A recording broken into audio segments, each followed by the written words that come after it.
नमस्कार, मी doctor Sunita Santosh Pote, Kharamala, Meera nursing home.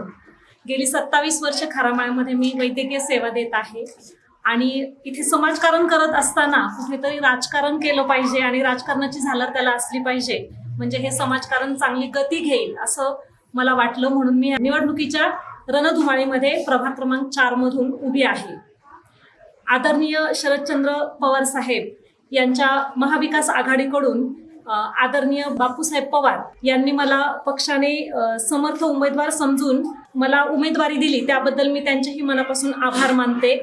तसं या प्रभागामध्ये अनेक प्रश्न आहेत, अनेक प्रॉब्लेम आहेत. स्मशानभूमीचा प्रॉब्लेम आहे, ओपन ड्रेनेज सिस्टीमचा प्रॉब्लेम आहे, शिवाय रस्त्यांचे प्रॉब्लेम आहेत, पाण्याचा प्रश्न आहे, विजेचे लाईटचे दिवे यांचे प्रश्न आहेत, महिलांच्या सुरक्षेचे अनेक प्रश्न आहेत, CCTV कॅमेरे बसवणे गरजेचे आहे. असे अनेक प्रश्न आहेत आणि ह्या प्रश्नांचं उत्तर सापडवण्यासाठीच मी या निवडणुकीमध्ये उभी राहिलेली आहे.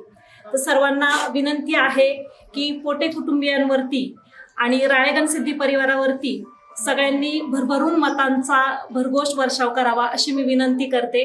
म्हणजे आमच्या राळेगणसिद्धीचं जे समाजकारण आहे ते आणखी जास्त ताकदीनं मला शिरूरमध्येही उभं करता येईल. धन्यवाद.